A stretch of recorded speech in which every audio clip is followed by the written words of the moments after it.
नमस्कार, मैं चंदन जरा स्वागत करता हूं खाटोवाले की मैथ के ऊपर। तो आज अपन करने वाले हैं बहुलक के महत्वपूर्ण प्रश्न जो बोर्ड के अंदर आते रहते हैं। चलिए, तो बहुलक के बारे में पहले समझते हैं कि बहुलक होता क्या है। बहुलक का मतलब होता है बार बार आने वाला। अब बार बार आने वाले से क्या मतलब निकलता है, जरा ध्यान से समझिएगा।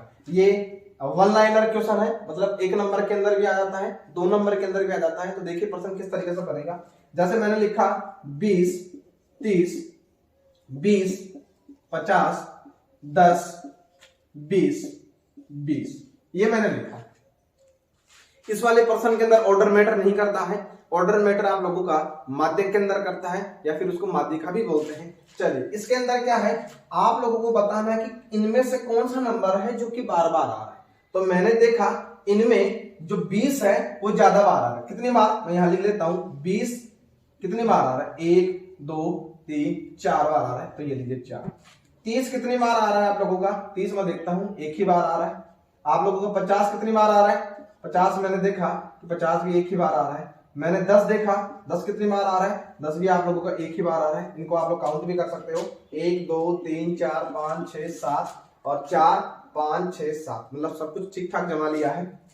अब ध्यान से देखो, इसमें से केवल एक ही नंबर है 20 जो कि ज्यादा बार आ रहा है। तो मैंने लिखा कि 20 आपका 4 बार आ रहा है, जो कि ऊपर दिए गए आंकड़ों के अनुसार मैंने इसको जमाया है। तो मैं लिख दूंगा यहां से इसका जो बहुलक निकलेगा वो तुम्हारे पास कितना आ जाएगा, 20 आ जाएगा। अर्थात जिसकी बारंबारता सबसे ज्यादा होगी वही आप लोगों का बहुलक कहलाएगा। उम्मीद है कि यहां तक आप लोगों को बात समझ में आ रही होगी। अगर मैं इसी प्रश्न को थोड़ा सा और बढ़ा दूं, मैं यहां से लिख दूं मैं 10, 10, 10, मैंने ये वाली चीज और लिखी। तो ये आप लोग देखोगे कि जो आपका 10 है वो भी कितनी बार आ रहा है, 10 है वो भी कितनी बार आ रहा है आप लोगों का, 4 बार। अब गिनते हैं 1 2 3 4 5 6 7 8 9 10, दो गिन लो, 20 4 बार, 30 एक बार, 50 एक बार, 10 आपका 4 बार, 4 4 8 और 2 कितने हो गए, 10 हो गए हैं। अब यहाँ पे देखते हैं। अब आप लोगों को ऐसा कंफ्यूज हो रहा होगा कि सर इससे पहले वाले प्रश्न के अंदर तो केवल 20 ही आपका 4 बार आ रहा, तो अपन लोगों ने आंसर दे दिया था कि बहुलक इसका 20 हो गया। तो यहाँ पर आपके दो मान आ रहे हैं जो कि बराबर आ रहे हैं। एक तो आप लोगों का आ रहा है 20 और एक आप लोगों का आ रहा है 10। तो कोई दिक्कत वाली बात नहीं है। यहाँ पे अपने को देखना है कि कौन सा नंबर आप लोगों को बार बार आए जा रहा है। तो एक तो 20 है और एक आपका 4 है। तो इस प्रश्न की जो बहुलक हो जाएंगी वो 20 और 10 आपके दोनों हो जाएंगे। दोनों इसलिए होंगे क्योंकि दोनों की बारंबारता ज्यादा आ रही है और दोनों की बराबर आ रही है। अगर इसी तरीके से अगर और प्रश्न तुम्हारे पास होते, जैसे मान लीजिए 50 आपका 4 बार होता, 50 4 बार होता, तो 20 भी आपका 4 बार, 10 भी आपका 4 बार, 50 भी आपका 4 बार। तो इसके बहुलक आप लोगों के पास में 3 निकल जाते, 4 निकल जाते, 5 निकल जाते। मतलब एक पर्सन के बहुलक बहुत सारे निकल सकते हैं। तो टेंशन वाली बात नहीं है। आपको केवल फ्रीक्वेंसी चेक करनी है, बोले तो इसकी बारंबारता चेक करनी है। अगर बारंबारता जिसकी सबसे ज्यादा होगी, चाहे वो एक नंबर हो चाहे वो 2 नंबर हो, आपका बहुलक वही कहलाएगा। तो उम्मीद है कि यहाँ तक आपको प्रश्न समझ में आया होगा। अब अपन बात करते हैं माध्यक वर्ग, बोले तो अब अपन बात करते हैं बहुलक वर्ग वाले प्रश्नों की। बोले तो वर्ग वाले प्रश्न के टाइप में अपन बहुलक को किस तरीके से सॉल्व कर पाएंगे, चलिए उसकी बात करते हैं। चलिए, तो ये क्वेश्चन है आपका वर्ग वाला जो अपने को बताना है बहुलक के अंदर। अब चलिए इसको सॉल्व करते हैं। तो इसको सॉल्व करने के लिए आप लोगों को पता होना चाहिए कि बहुलक किसे कहते हैं। जैसे कि इससे पहले वाले प्रश्न में अपने किया है कि बहुलक जिसकी बारंबारता सबसे ज्यादा होती है वह आप लोगों को बहुलक होता है। तो इस वाले प्रश्न के अंदर तो ऐसा तो है नहीं कि अपन बहुलक डायरेक्ट बता देंगे, क्योंकि आपका प्रश्न ठहरा वर्ग अंतराल वाला। तो कोई दिक्कत वाली बात नहीं है। वर्ग अंतराल वाले के लिए बहुलक का जो सूत्र होता है वो ये होता है L plus F1 minus F0 upon 2 F1 minus F0 minus F2 into H। आप लोगों के पास में प्रश्न होता है, सूत्र होता है। चलिए इसके अंदर अपन रखने वाले हैं इस वाले से वैल्यू। तो इस वाले से वैल्यू रखने के लिए आप लोगों को क्या पता होना चाहिए, इसका बहुलक वर्ग तुम्हारे को पता होना चाहिए, जैसा कि अपन माध्यक के अंदर करते आए हैं। तो आप लोग यहाँ पे चेक करोगे कि ये बारंबारता वाला कॉलम चलता है, तो इसके अंदर सबसे ज्यादा बारंबारता किसकी आ रही है। तो मैं देखता हूं सबसे ज्यादा बारंबारता वाला जो वर्ग है वो आप लोगों के पास में 20 से 30 वाला है।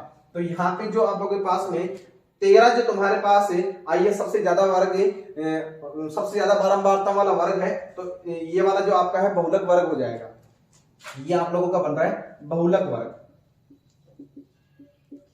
ये तुम्हारा बन चुका है बहुलक वर्ग। अब देखिए इसके अंदर अपन वैल्यू सेट करते हैं, तो अगर आपको बहुलक वर्ग पता चल गया है तो आप लोग इस वाले सूत्र के सभी जो चीजें हैं वो आराम से पता कर सकते हो। देखिए क्या क्या होती है, ध्यान से समझिएगा। यहाँ आप लोगों के पास में जो 20 है, यहाँ जो 20 है वो आप लोगों, यहाँ जो 20 है आप लोगों का वो होता है आप लोगों की निम्न सीमा बोले तो L, ये आप लोगों को 20 आ गया है। F1 जो आपकी 12 बार तक जिसकी सबसे ज्यादा है, जिसने आप लोगों ने सिलेक्ट किया है, वो तुम्हारी होती है F1 जो कि कितनी आ गई है 13। इससे पहले वाली कितनी है आप लोगों के पास में F0 जो कि कितना आ गया है तुम्हारे पास 10। इसके बाद वाली ये वाली 7, तो इसको बोलते हैं अपन F2 जो कि आपके पास में कितनी आ गई है 7। यहां तक बात समझ आ रही है। और एक नाम और आता है तुम्हारे H का, H होता है तुम्हारा वर्ग अंतराल। तो यहाँ पे वर्ग अंतराल तुम्हारा चल रहा है कितना 10, ये लीजिए 10 मैंने लिख दिया है।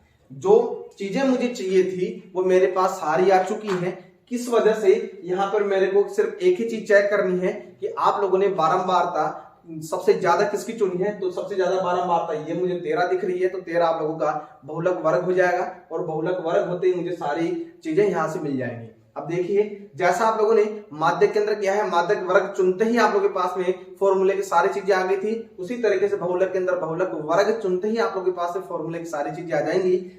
फॉर्मूले की सारी चीजें आप लोगों के पास में आ चुकी हैं। अब देखिए किस तरीके से मैं इन वैल्यू को रखने वाला हूं।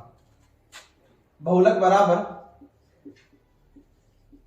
L की जगह पे कितना रखूंगा 20, ये रखा 20 plus F1 minus F0। F1 की वैल्यू कितनी है 13 माइनस F0 की वैल्यू 10 अपॉन 2F1।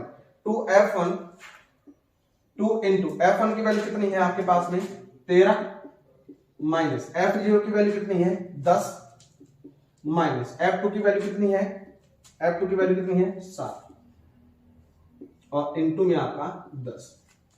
सॉल्व करते हैं 20 प्लस 13 में से 10 घटा 3 बचा और 13 दूनी 26 माइनस 17 इंटू आपके पास में बचा 10।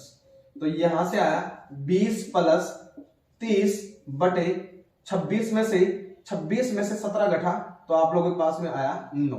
यहां से सॉल्व करता हूं 20 प्लस 9, 30 के अंदर जब आप लोग 9 का भाग लगाओगे तो आप लोगों के पास में आएगा 3.33। तो यहां से तुम्हारा आंसर हो गया 23.33। ये आप लोगों का बहुलक आ चुका है, वर्ग अंतराल वाला बहुलक। इस तरीके से आप लोगों को सॉल्व करना है। अगर आपको वर्ग अंतराल पता चल गया है तो सारा प्रश्न बहुत ही इजी वे के अंदर आप लोगों के सामने आ जाएगा। अब एक बात और यहाँ से, अब यहाँ पे आप लोगों के पास वैल्यू आई है 23.33 तुम्हारे पास आई है जो कि बहुलक आया है। यहाँ से आप लोगों ने जो बहुलक वर्ग सेलेक्ट किया है उस अंतराल के बीच के अंदर ही तुम्हारा बहुलक का मान आएगा। अगर आप लोगों का ये वाला मान नहीं आ रहा है इसका मतलब 100% आप लोगों का प्रश्न गलत है। तो टेस्ट करने का ये भी एक तरीका है। अगर आप लोगों के पास मान है तो आप लोग तुरंत उसको वर्ग अंतराल से कंपेयर करवा लीजिएगा। अगर आ रहा है तो ठीक है, नहीं तो फिर आपको दोबारा करना पड़ेगा। ठीक यही कहानी आप लोगों के माध्यक के अंदर भी है। माध्यक का जो मान आया है वो आप लोग माध्यक वर्ग के अंदर चेक करके देख लो। अगर माध्य वर्ग के अंदर ही आ रहा है तब तो ठीक है, अन्यथा आप लोगों का उत्तर गलत हो जाएगा। देखो 23.33 है, तो यहाँ से 20 से 30 के बीच के अंदर ही आप लोगों का 23.33 आ रहा है, तो आप लोगों का आंसर सही है। चलिए अगले प्रश्न की अपन बात करते हैं। वर्ग अंतराल का बहुलक वाला प्रश्न दूसरा देखिए किस तरीके से बनेगा। ये प्रश्न है आप लोगों के पास में, इसका बहुलक अपने को निकालना है। तो 15 से 20, 20 से 25, 25 से 30, 30 से 35, 35 से 40, 40 से 45, 45 से 50 और 50 से 55, 3, 8, 9, 10, 3, 0, 0, 2।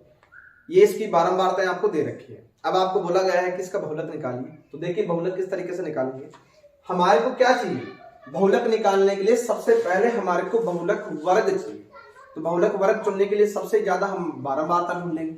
अब बारंबारता देखो सबसे ज्यादा किसकी है, ये वाली। तो ये वाला जो वर्ग है आपका, ये वाला जो वर्ग है आपका, ये क्या हो जाएगा आपका बहुलक वर्ग हो जाएगा। ठीक है, और बहुलक वर्ग होते ही ये जो 10 है आपकी ये कहलाती है F1। तो यहां से मैं लिखूंगा F1 बराबर आपके पास 10 और इससे पहले वाली आपकी कहलाती है F0 जो कि है 9। इसके आगे वाली तुम्हारी कहलाती है F2 जो कि आपके पास में है 3। और एक चीज तुम्हारे को H होता है आपका वर्ग अंतराल। वर्ग अंतराल सभी के अंदर देख सकते हो 5 का आ रहा है, तो यहाँ पे लिखा मैंने 5। उम्मीद है कि यहाँ तक बात आपको समझ आ रही होगी। चलिए फॉर्मूले के अंदर वैल्यू दिखाते हैं। तो बहुलक बराबर बहुलक बराबर तुम्हारे पास आएगा एल। एल यहाँ पे आ गई है आपकी निम्न सीमा जो कि कितनी है 30 है, तो एल बराबर तुम्हारे पास 30 है, तो मैं यहां लिख दूंगा 30 plus F1 minus F0, F1 minus F0, तो यहां से हुआ 10 माइनस का 9 अपॉन के अंदर चल रहा है आप लोगों का 2F1, 2 इंटू F1 कितना है, F1 आपके पास में 10 है, ये लीजिए 10 मैंने लिखा, माइनस F0 कितना है, F0 मेरे पास 9, माइनस F2 कितना है, F2 मेरे पास 3, ये लीजिए 3, और इंटू में मेरे पास कितना चल रहा है 5, क्योंकि वर्ग अंतराल मेरे पास कितने का चल रहा है 5 5 के अकॉर्डिंग चल रहा है। अब इसको सॉल्व कर लेते हैं। 30 प्लस 10 में 9 घटा 1 बचा अपॉन 10 दूनी 20, 10 दूनी 20 माइनस 9 और 3 कितने हो गए यहाँ पे कोई पास में 12, 9 और 3 कितने हो गए 12, और गुणा के अंदर कितना चल रहा है 5। ठीक है, सॉल्व करता हूं। 30 प्लस ऊपर गुणा करवाओ, इसको ऊपर गुणा करवा देते हैं, तो 5 को 1 से गुणा करवाएंगे 5, और 20 में से 12 घटा है तो कितना बच गया 8 बच गया। यहां तक बात समझ में आ रही होगी। अब मैं इसको सॉल्व कर लेता हूं, तो ये तो 30 प्लस 5 के अंदर जब आप लोग 8 को भाग लगाओगे तो 0.625 तुम्हारे पास आएगा। ठीक है, जब 5 के अंदर तुम लोग 8 का भाग लगाओगे तो 0.625 आएगा, तो मैं इसको जब जोड़ता हूं तो मेरे पास आएगा 30.625, ये आपका आ गया बहुलक। बात समझ में आ रही है यहां से यहां तक। अब देखिए, मैंने आपको अभी थोड़ी देर पहले एक बात और बोली थी कि जो आंसर तुम्हारे पास आ रहा है उस आंसर को अपने बहुलक वर्ग या फिर माध्यक वाला प्रश्न है तो माध्यक का जो आंसर है माध्यक वर्ग से जरूर तुलना करवा लीजिएगा। आप लोग अपने प्रश्न की यहीं पे चेक कर सकते हो कि सही बन रहा है कि नहीं बन रहा है। अब यहाँ देखो 30.625 मेरे पास आ रहा है, तो बहुलक वर्ग मेरे पास था 30 से 35 के अंदर, तो 30 से 35 के अंदर ये वाला डेटा आप लोगों के पास में आ रहा है, मतलब 30 से ज्यादा और 35 से कम आप लोगों के पास में डेटा आ रहा है, जो कि 30.625 आ रहा है। अतः मेरा जो आंसर है वो एकदम एक्यूरेट सही है। अब देखिए, इसका नेक्स्ट जो प्रश्न है वो माध्य और बहुलक के संबंध के बारे में आप लोगों को समझाने वाला हूं, जो कि 1 नंबर के अंदर भी आ सकता है और आपका 2 नंबर के अंदर भी आ जाता है। चलिए उसकी बात पढ़ें। तो ये क्वेश्चन है तुम्हारा, समांतर माध्य 80 व माध्यक अगर 100 है तो बहुलक क्या होगा। इस टाइप का प्रश्न अगर तुम्हारे पास आता है तो ना तो इसमें वर्ग अंतराल दिया हुआ है, ना ही आप लोगों के पास में कोई वन लाइनर वगैरह क्वेश्चन है, तो इसके अंदर फिर क्या करेंगे। तो देखिए, माध्यक और बहुलक के अंदर एक संबंध होता है जो कि मैं यहां पे लिखने वाला हूं। 3 माध्यक बराबर बहुलक प्लस 2 माध्यक, ये तुम्हारे पास एक फॉर्मूला होता है। 3 माध्यक बराबर बहुलक प्लस 2 माध्यक। इस वाले संबंध की सहायता से आप लोग माध्यक और बहुलक तीनों में से कोई से भी वैल्यू फाइंड आउट कर सकते हो, अगर प्रश्न में आपको तीनों में से कोई भी 2 वैल्यू दे रखी हो तब। चलिए, अब हमारे क्या क्या वैल्यू दी गई है। समांतर माध्य दिया गया है, तो समांतर माध्य की जगह पे समांतर माध्य रखूंगा। माध्य कितना दिया हुआ है 100, तो माध्य की जगह पे 100 रखूंगा। चलिए, 3 गुणा माध्य की जगह पे मैंने रखा 100 बराबर बहुलक मुझे निकालना है, तो ऐसा कैसा प्लस 2 माध्य कितना है मेरे पास 2, और गुणा माध्य कितना है मेरे पास, माध्य मेरे पास 80 है, तो ये लीजिए 80 रखा मैंने। ये इसको सॉल्व किया तो 100 को 3 से गुणा करवाऊंगा तो 300 आया, और बहुलक प्लस 8 दूनी 16, 80 को मैंने 2 से गुणा करवा दिया, 80 को मैंने 2 से गुणा करवा दिया, तो मेरे पास कितना आ गया 160। अब मुझे बहुलक निकालना है, तो बहुलक मेरा ऐसे की ऐसे, इस 300 के अंदर मैं इसका पक्षांतर करके इधर ले आऊंगा, तो 300 तो ऐसा कैसा 160 इधर आ जाएगा, 160 इधर आ जाएगा, तो ये माइनस का हो जाएगा। अब देखिए, बहुलक बराबर 300 में से 160 घटा तो कितना बच गया 140। ये आप लोगों का इस प्रश्न क्या आ गया है, बहुलक आप लोगों के पास में आ गया है। उम्मीद है कि आपको ये वाला प्रश्न बहुत अच्छे से समझ में आया होगा। मेरी कोशिश यही रहती है कि आप लोगों को ज्यादा से ज्यादा कंटेंट दे पाऊं, लेकिन बोर्ड एग्जाम नजदीक आ रही है, इस वजह से बहुत सारी चीजें आप लोगों को बता नहीं पा रहे हैं, तो एमसीक्यू क्वेश्चनों की ही केवल बात यहाँ पे करने वाला हूँ। तो अगर आपको ये वाली सारी बातें अगर अच्छे से समझ में आ रही है तो खाट वाली मैथ को सब्सक्राइब करना, लाइक करना और शेयर जरूर कर दीजिएगा। धन्यवाद।